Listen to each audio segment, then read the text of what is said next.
നമസ്കാരം. മലയാളി വാർത്തയുടെ പ്രിയപ്പെട്ട പ്രേക്ഷകരെ, പോലീസിനും ആഭ്യന്തരമന്ത്രിക്കും നേരെ സാമൂഹിക മാധ്യമങ്ങളിലൂടെ വെല്ലുവിളി നടത്തിയതിന് അറസ്റ്റിലായ അർജുൻ ആയങ്കിയുടെ വീട്ടിൽ പരിശോധന നടത്തി പോലീസ്. കഴിഞ്ഞ ദിവസം പരിശോധന നടത്തി ലാപ്ടോപ്പ് പിടിച്ചെടുത്തിരുന്നു.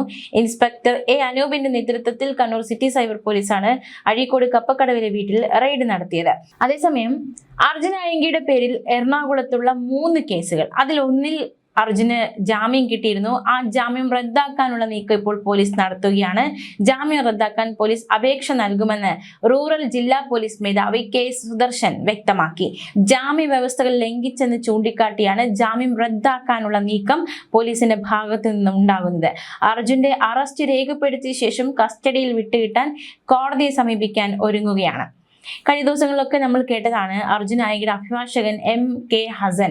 അദ്ദേഹം മാധ്യമങ്ങളോട് പ്രതികരിച്ചിരുന്നു. അതായത് അറസ്റ്റ് ചെയ്ത അന്ന് തന്നെ ജാമ്യം കിട്ടാവുന്ന വകുപ്പുകൾ മാത്രമേ ഉള്ളൂ, പക്ഷെ പിന്നെ എന്തുകൊണ്ട് ജാമ്യാപേക്ഷ സമർപ്പിച്ചില്ല എന്ന ചോദ്യത്തിന് അത് വക്കീലിന്റെ കഴിവ് കൊണ്ടാണ്. ഒരു കേസിൽ ജാമ്യം കിട്ടി, ഇപ്പോൾ നിലവിൽ അന്ന് അറസ്റ്റ് ചെയ്ത കേസിൽ ജാമ്യം എടുത്താൽ അടുത്ത കേസിൽ അറസ്റ്റിലാകും. അപ്പോൾ എല്ലാ കേസിലും ഒന്നിച്ച് ജാമ്യം കിട്ടി അർജുൻ പുറത്തിറങ്ങുന്നതല്ലേ നല്ലത്. ഒരു 10-20 ദിവസത്തിനുള്ളിൽ അർജുൻ ആയങ്കി പുറത്തേക്ക് വരും എന്നാണ് വക്കീൽ പറഞ്ഞത്. പക്ഷേ പോലീസ് ഇപ്പോൾ ജാമ്യം റദ്ദാക്കാനുള്ള നീക്കം നടക്കുകയാണ്.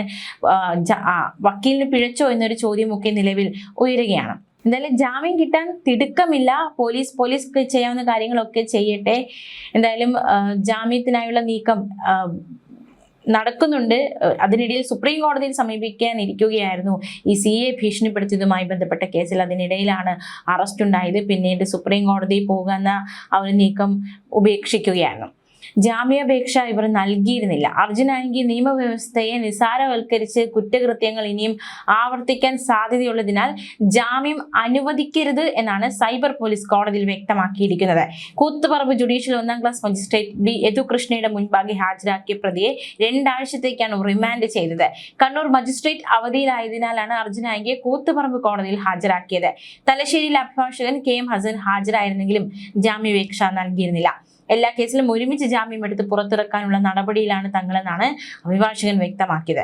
തലശ്ശേരി സബ് ജയിലിലാണ് നിലവിൽ അർജുൻ ആയങ്കി. അതേസമയം വീട്ടിൽ കഴിഞ്ഞ ദിവസം നടത്തിയ പരിശോധന 1 മണിക്കൂറോളം നീണ്ട പരിശോധനയാണ് അർജുൻ ആയങ്കിയുടെ വീട്ടിൽ. അർജുന്റെ അമ്മയുടെയും സഹോദരൻ അജയ് ആയങ്കിയുടെയും മൊഴി പോലീസ് എടുത്തിരുന്നു.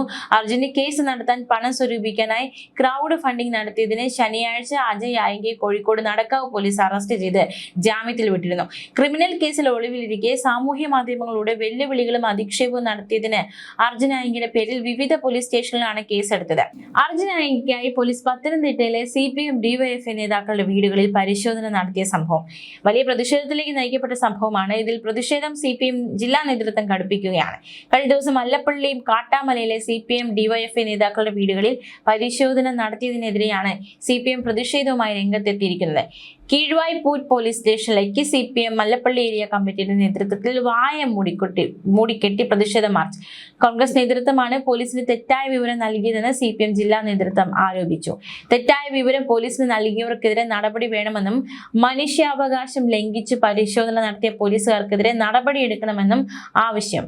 ഇതിനിടെ പോലീസിനെ ഭീഷണിപ്പെടുത്തിയ കേസിൽ അർജുൻ ആയങ്കി കസ്റ്റഡിയിലെടുക്കാനുള്ള നീക്കത്തിലാണ് പ്രത്യേക അന്വേഷണ സംഘം. കേസിൽ 3 ദിവസത്തെ കസ്റ്റഡി അപേക്ഷ കോതമംഗലം മജിസ്ട്രേറ്റ് കോടതിയിൽ സമർപ്പിക്കും.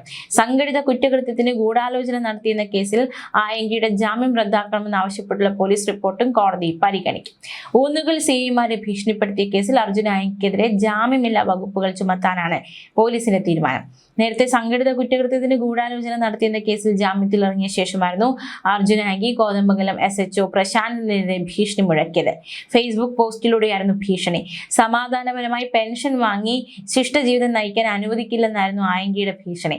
കോതമംഗലം സർക്കിൾ ഏമാൻ ഒരു മനസ്സ് തുറന്ന കത്തെന്ന് പറഞ്ഞുകൊണ്ടായിരുന്നു അർജുന്റെ ഫേസ്ബുക്ക് പോസ്റ്റ് തുടങ്ങിയത്. ആരെയൊക്കെയോ പ്രീതിപ്പെടുത്താൻ വേണ്ടിയായിരുന്നു തങ്ങൾക്കെതിരായ പോലീസ് നടപടിയെന്നും അർജുൻ പോസ്റ്റിൽ പറഞ്ഞിരുന്നു. പോലീസ് നടപടിയിൽ തങ്ങളാരെ ക്ഷമിച്ച് വീട്ടിൽ പോയി കഞ്ഞിയും കുടിച്ച് കിടന്നുറങ്ങില്ലെന്നും അർജുൻ ഭീഷണിപ്പെടുത്തിയിരുന്നു. അതേസമയം അർജുനായിക്കെതിരെ കാപ്പ ചുമത്താനുള്ള നീക്കവുമുണ്ട്. ഒരു വശത്ത് കേസ് ഹിസ്റ്ററി റിപ്പോർട്ട് ഒരാഴ്ചയ്ക്കുള്ളിൽ കണ്ണൂർ കളക്ടർക്ക് കൈമാറും. അർജുനായിക്ക് കണ്ണൂർ സൈബർ പോലീസ് കസ്റ്റഡി അപേക്ഷ നൽകി. ഒളിവിലിരുന്ന് വെല്ലുവിളിച്ച് അകത്തായ അർജുനായിക്ക് പൂട്ടാനുറച്ച് തന്നെയാണ് പോലീസിന്റെ നീക്കം. ഉന്നത ഉദ്യോഗസ്ഥരുടെ നിർദ്ദേശം വന്നതിനു പിന്നാലെ കാപ്പ ചുമത്താനുള്ള നടപടികൾ വേഗത്തിലാക്കിയിരിക്കുകയാണ് പോലീസ്. 23 ക്രിമിനൽ കേസുകളിൽ പ്രതിയായ അർജുനായിക്കെതിരായ case history report Valapattanam SHO city police commissioner മുഖാന്തരം കണ്ണൂർ കളക്ടർക്ക് കൈമാറും. കളക്ടറാണ് കാപ്പ ചുമത്താനുള്ള തീരുമാനമെടുക്കേണ്ടത്. ആഭ്യന്തരമന്ത്രിക്കെതിരെ സമൂഹ മാധ്യമങ്ങൾ വഴി അപമാനിച്ചെന്ന കേസിൽ അർജുനായി Kannur cyber police Thalassery CJM കോടതിയിൽ കസ്റ്റഡി അപേക്ഷ നൽകി. 5 ദിവസത്തേക്കാണ് കസ്റ്റഡി ആവശ്യപ്പെട്ടത്. മാത്രമല്ല, ഇനി അർജുനായിയുടെ മൊബൈൽ ഫോൺ കണ്ടെടുക്കേണ്ടതായിട്ടുണ്ട്. അതിൽ കസ്റ്റഡി അനിവാര്യമാണെന്ന് അന്വേഷണ സംഘം വ്യക്തമാക്കിയിരുന്നു. കോതമംഗൽ SHO ഭീഷണിപ്പെടുത്തുകയും ഭാര്യയ്ക്ക് ഫോണിൽ അശ്ലീല സന്ദേശം അയക്കുകയും ചെയ്ത കേസിൽ അർജുനായിയെ കസ്റ്റഡിയിൽ ചോദ്യം ചെയ്യാനുള്ള നീക്കത്തിലാണ് ഊന്നുകൽ പോലീസ്. അതേസമയം അർജുനായിക്ക് ഒളിവിൽ കഴിഞ്ഞതിന്റെ കൂടുതൽ വിവരങ്ങൾ പോലീസിന് കിട്ടി. ഈ മാസം 5-ാം തീയതിയാണ് അർജുനായി കണ്ണൂരിലെത്തിയത്. 6-ാം തീയതി സുഹൃത്തുക്കൾക്കൊപ്പം കാറിൽ കണ്ണൂരിന്റെ പല സ്ഥലങ്ങളിലൂടെ സഞ്ചരിക്കുന്നു. 8-ാം തീയതി വരെ ലോഡ്ജിൽ തുടർന്ന അർജുനായി പിന്നീടാണ് തളിപ്പറമ്പിൽ നിന്ന് പയ്യന്നൂരിലേക്ക് കടക്കാൻ ശ്രമിച്ചത്. പോലീസ് അർജുനെ തിരയുന്ന സമയത്തും അർജുൻ കാറിൽ വിവിധ സ്ഥലങ്ങളിൽ സഞ്ചരിച്ചു കൊണ്ടിരിക്കുകയായിരുന്നു. 6-ാം തീയതി സുഹൃത്ത് പ്രണവ്, ബന്ധു കുട്ടൻ എന്നിവർക്കൊപ്പമായിരുന്നു അർജുൻ. പ്രണവും കുട്ടനും സോളാർ ഇൻസ്റ്റലേഷൻ ജോലിക്കാരാണ്. ഇവർ വിവിധ സൈറ്റുകളിൽ ജോലി ചെയ്യുമ്പോൾ അർജുൻ കാറിൽ തന്നെ കാത്തിരിക്കും. തോട്ടട, മട്ടന്നൂർ, ചാലോട് എന്നിവിടങ്ങളിൽ ഇവർ ജോലിക്ക് എത്തിയിരുന്നു. 6-ന് രാത്രി തളിപ്പറമ്പിലെത്തി ലോഡ്ജിൽ താമസിച്ചു.